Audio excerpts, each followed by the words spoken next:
And welcome back inside the home office. I'm Craig D'Amico, and this is our fourth episode of NEC Football on the Run. It was a big weekend of NEC football, plenty to talk about, certainly. We'll go through the top stars, we'll chat about some stats, we'll preview the upcoming weekend, which shouldn't take long. There's only 3 games coming up this weekend, but 2 of them are huge conference games. And of course, we'll chat with one of the biggest stars of this past week, Wagner Senior Junior Wily. He'll be our guest here on this week's show. But first, let's take you back through the week that was with our top headlines. We start with the Pick Six, and we start with the big conference game from this past weekend, the second conference game of the year, the Wagner Seahawks in Fairfield to take on the Sacred Heart Pioneers. The Pioneers had won the previous 4 meetings. Now, the turning point of this game was actually the first score of the game, and that didn't come until about a quarter and a half in. We were scoreless midway through the second quarter. Sacred Heart quarterback Cade Prabula was having a rough day. 2 of Sacred Heart previous 4 drives had ended in an interception. One of them was just a poor decision, a throw across his body towards the middle of the field that was picked off. The other was a tough luck deflection that went right into a Wagner defender's hand. So Prabula struggling, 2 of 4 drives ending in a turnover. So Rob McCoy comes in at quarterback midway through the second quarter. Sacred Heart had 1st and 10 at their own 42. Sacred Heart trying to get something going with this change at quarterback. McCoy throws a pass over the middle. And what do you know? Once again, it deflects off his wide receiver and right into the hands of a Wagner defender. Wagner's Junior Wily, who then broke it out towards the near sideline, raced down, and for the last 20 yards or so, he had to walk a tightrope. He tiptoed down that near sideline and somehow was able to stay in bounds and get into the end zone for the pick 6 touchdown. And that really, as we mentioned, was the turning point. Wagner would jump out to a 17-zip lead in the third before Sacred Heart would finally get on the scoreboard and try to come back. They got 10 points in the fourth quarter, but an onside kick attempt could not be successfully converted. Wagner would take over possession, and just when it looked like the Sacred Heart defense came through with a big stop, forcing Wagner to punt with some time left on the clock, Sacred Heart still with a glimmer of hope to try and go down the field and tie it. Sacred Heart roughed the punter.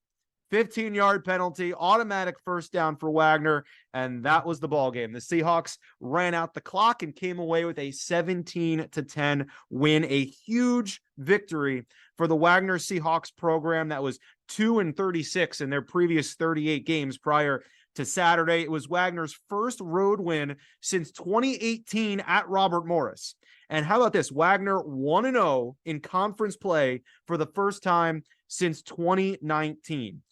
Head coach Tom Masella said that, this is a different team. The culture is changing. And if you go on Wagner football social media, Coach Masella had a great locker room speech. He was wearing the big Wagner, the big hat, and he was giving the game ball to the entire team. And he said, guys, the culture's changing. It's because of you.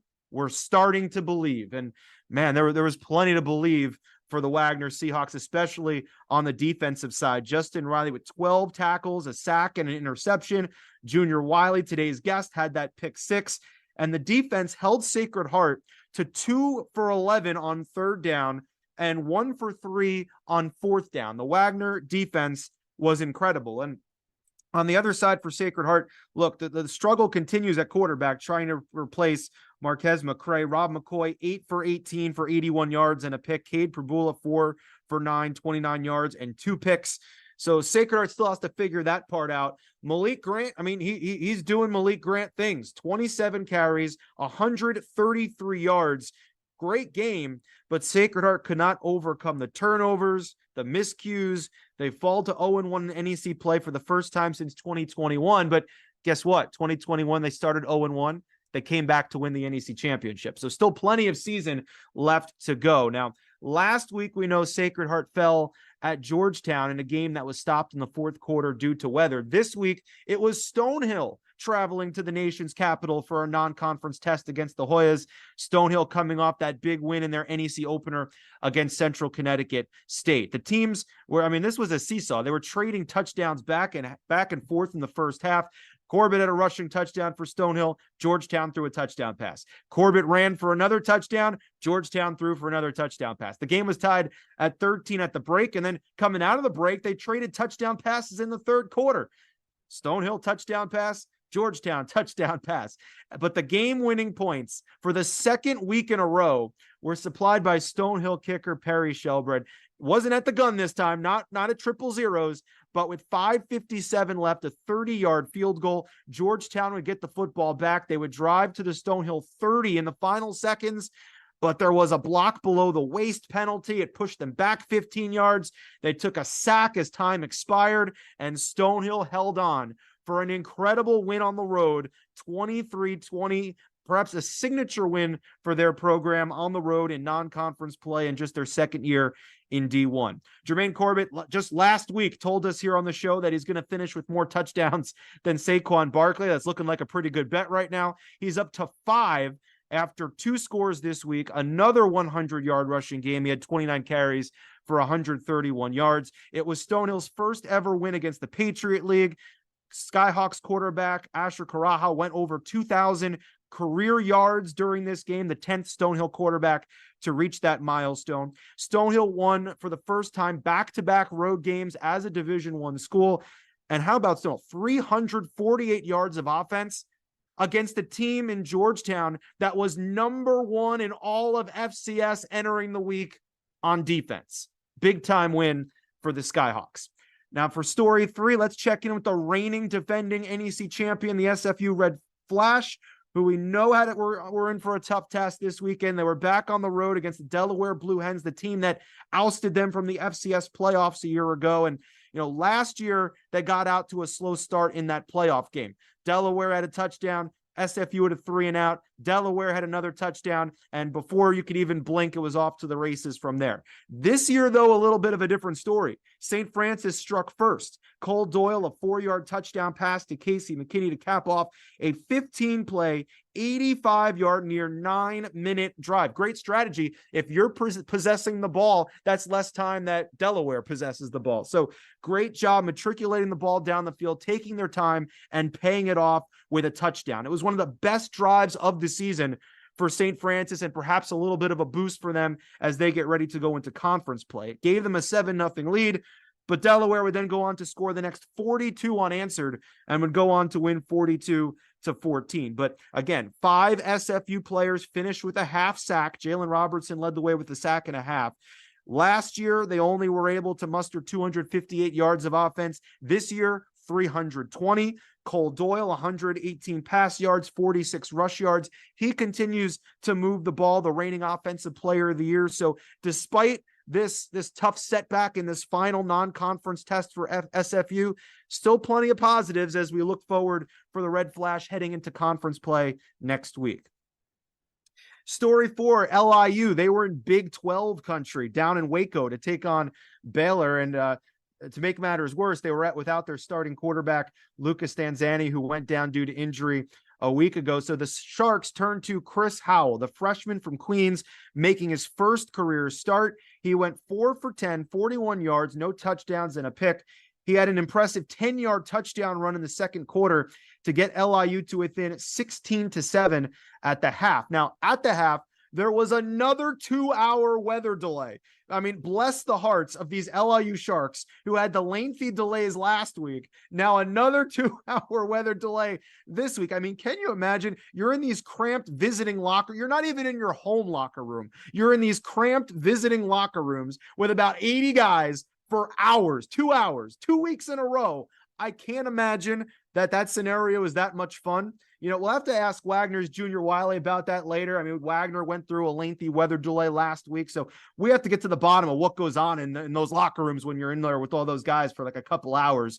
Don't worry, we'll get to the bottom of it coming up. But Baylor came out of the delay on Saturday and outscored LIU 14-0 in the second half. They would go on to win 30-7.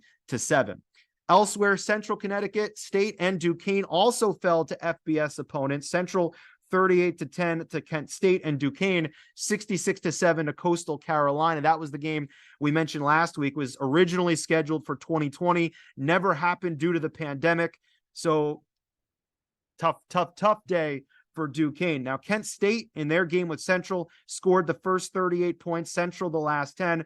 The Blue Devils, much like Sacred Heart, still working out some quarterback issues, quarterback situation. They split time in this game between Matt Jenner and Ricky Ortega. On the other side for Duquesne against Coastal Carolina, the Dukes put up 347 yards of offense, but they fell behind early, couldn't finish drives when they got their chances, and took the defeat. And finally, elsewhere in the NEC, Merrimack defeated Virginia University of Lynchburg 44-0.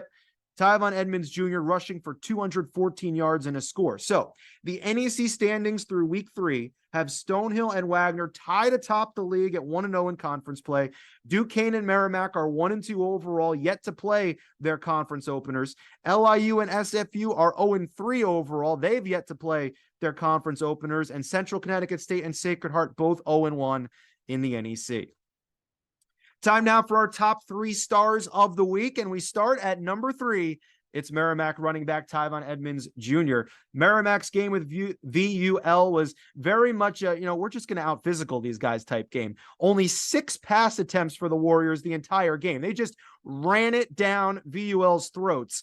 Brandon Watts had a big day, 112 yards for 2 touchdowns. He's a great honorable mention at a 43-yarder that he broke free for a score, but it was Edmonds that was the lead bell cow. 30 carries, 213 yards, and a touchdown. The most rushing yards by a player in a single game so far this year. And by the way, Tyvon Edmonds Jr. leads the nation, averaging 146 rush yards per game. Our second star of the week, it's Wagner Linebacker Junior Wily. Wiley was the number 2 star last year when Wagner won their only game of the season against the Sharks. He had 4 tackles, a sack, and a 49-yard pick 6 in that game. Well, this year, in Wagner's win against Sacred Heart, he had 5 tackles and a 52-yard return for a touchdown. So no coincidence, when Wiley makes big plays, Wagner wins. And we'll talk with the NEC Defensive Player of the Week coming up in just a moment. But our number 1 star of the week for the second straight week, it's Stonehill running back Jermaine Corbett. Corbett rushed for over 100 yards for the 6th time in his career. For the second straight week, he finished with 29 carries, 131 yards, and 2 scores in Stonehill's victory over Georgetown. The senior from the Garden State is 2nd in the NEC in rush yards, 1st in touchdowns. He's also 5th in the nation, averaging 126 yards per game, and 4th nationally with 5 rushing touchdowns. Those are our top stars of the week, and it's time now to talk some Wagner defense as we welcome in Junior Wily as this week's special guest. And we're joined now by Wagner linebacker Junior Wily from the undefeated in conference play Wagner Seahawks. I'm sure that sounds good, Junior. Thanks for joining us. Thank you for having me. Now, Wagner went on the road this past week, defeated Sacred Heart 17-10. Take me into the locker room. What was it like coming off that big victory? It was a good feeling. It was a really good feeling. Happy for the guys and for our school, and happy we were able to get the job done. Now, you have to tell us the story of the big hat, because we saw you and your coach, you on the sidelines, your coach with this big hat. How did that get started?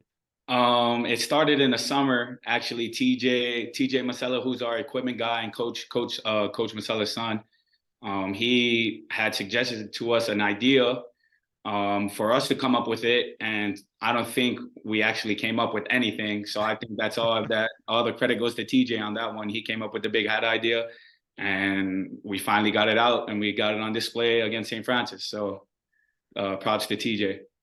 Props to him. I mean, it's working. So keep doing it. That's good vibes. Now, before we get to your interception, I want to recognize, before that play, the defense had already picked it off twice earlier in that game. So how was it that the defense was able to get these turnovers in bunches? I think it just goes back to everybody just doing their job and having the mentality of not letting the guy next to you down.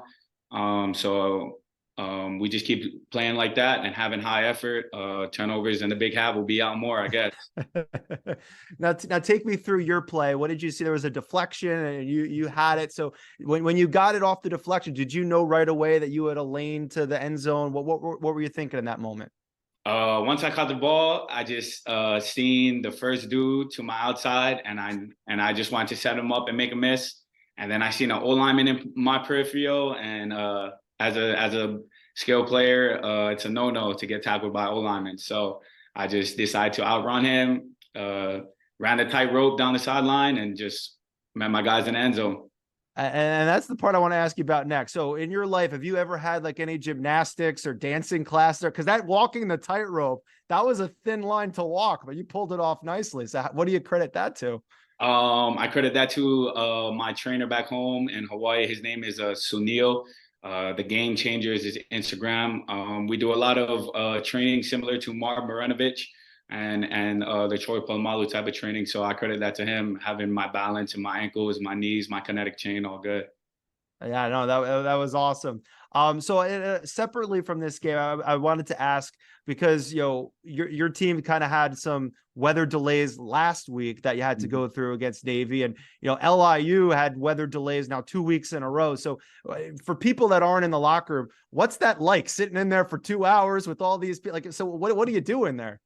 It's kind of anxious, just waiting. I mean, in the beginning, it was anxious, and then in the middle of the game, it was just kind of like still trying to stay locked in because we knew that we had to go back out there and finish a football game. So for me, it was kind of anxious, just the butterflies in the beginning, and then just having to refocus and stay locked in when it was during the game.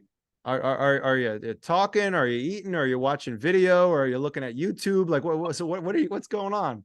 Just game time adjustments, Okay. what they're doing, and what we got to do to stop what they're doing. Yeah, and then just chilling with the guys, cruising with the guys, and just enjoying each other's company and make sure we stay focused. All right. Now, with this win over Sacred Heart, 1-0 in conference play, coach said, culture's changing, and we certainly have seen that with that game on Saturday. So then now the question is, how do you keep that going this week against Merrimack, a team, you guys had a bunch of picks. They haven't thrown a pick all year. So what do you see coming ahead this weekend in that matchup with Merrimack? Merrimack's a tough team, a tough opponent. In order for us to get the job done, we're just going to have to have high effort and just keep doing our job, our 111th, and go out there and execute on Saturday. All right, it's time for the final 5 questions. These are rapid fire, so just give us the first thing that comes to mind, all right? Yes, sir. Let's do it. All right, first question, favorite color? Red. Not green? Nah, red. Okay, all right, I'll go red. So what was your favorite pick six? The one last year against LIU or the one this year against Sacred Heart? I think this year against Sacred Heart, just because I made a guy miss and ran the tightrope, so it was a little bit more harder, but I was able to get the job done. So okay. On a cheat day, what's your favorite snack or junk food? Oh, I'm a cookies and brownies type of dude, and I love Okay. ice cream. I love ice cream. Ooh, So okay. it's cookies and ice cream or brownies and ice cream for me. Well, you put the cookies and brownies and the ice cream on top, so you have it all together, right? There you go. I'm gonna do that next time. So it only counts as one. It's one snack. Yeah. If your teammates, if we ask them to describe you using one word or adjective, what do you think they would use to describe you? Hardworking. Okay, that's a good one. And finally, when you think of home, what's your favorite thing about Hawaii that stands out? Just the aloha spirit, how we all care for one another. The people who are born and raised in Hawaii, we really treat each other like family, and it goes a long way. We show each other love, and that's what I've carried with me the most since I've been away from home. So Awesome. Well, congratulations on the big win on Saturday. Best of luck the rest of the season. thank you. God is good. Give all the glory to God, and see you guys on Saturday. Absolutely. Be sure to check out our full NEC Football on the Run show over on the NEC Overtime Pod, available wherever you get your podcasts. Time now for Stat Chat, and we'll talk about Junior Wily. He recorded the 52-yard interception return for a touchdown, Wagner's first defensive touchdown this season, and not including the shortened 2-game pandemic season a couple of years ago. Wiley's pick six on Saturday made this the 7th straight season that the Wagner defense has recorded at least one score, going back to 2016. Back in 2018 and last year, the Wagner defense recorded as many as 3 defensive scores in a season. Santoni Graham twice, Myron Morris twice, Sterling Lowry, Jordan Haven, Titus Leo, Luke Jakuboskis, Kobe Calvin, and now twice Junior Wily. They're the Seahawks defenders who have found their way to the end zone. 7th straight year for Wagner, minus the pandemic year, that the defense have scored touchdowns That's the subjects of this week's Stat Chat.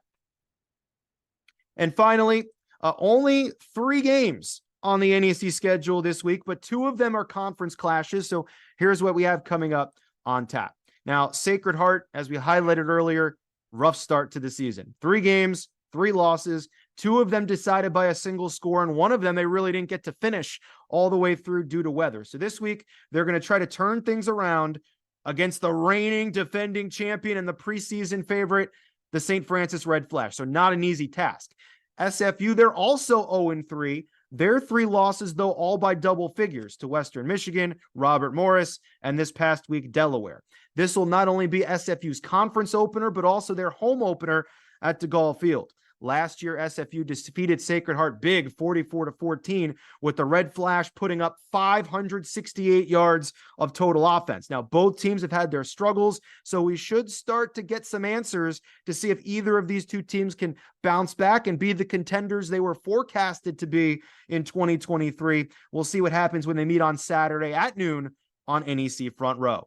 The second NEC game of the weekend will feature the Wagner Seahawks hosting the Merrimack Warriors at 4 p.m. from Hamline Field on NEC Front Row. Wagner will be trying to build on last week's win over Sacred Heart and start 2-0 in conference for the first time since 2016. They're taking on Merrimack, will be playing their conference opener. Remember, last year, Merrimack got out to a 6-0 start in conference play. Merrimack currently one of 15 teams in the nation that have not thrown an interception this year with Gavin McCusker at the controls. And that's going to be a matchup to watch. That's going to be a streak that's tested. As we recently highlighted, the Wagner defense is good at forcing turnovers and scoring off those turnovers. So a team that doesn't have any interceptions versus a team that feasts on interceptions. That will be a matchup to watch when these 2 get together on Saturday. And finally, Stonehill will look for 3 wins in a row as they travel to Fordham to take on the Rams. Fordham entered this week the FCS coaches poll at number 22. It'll be a 1 p.m. kickoff from the Bronx on Saturday. We'll see if Stonehill's good fortunes can continue. That'll just about do it for this week's episode. Enjoy the games, everyone, this coming weekend, and we'll talk to you again back here next week for another brand new edition of NEC Football on the Run.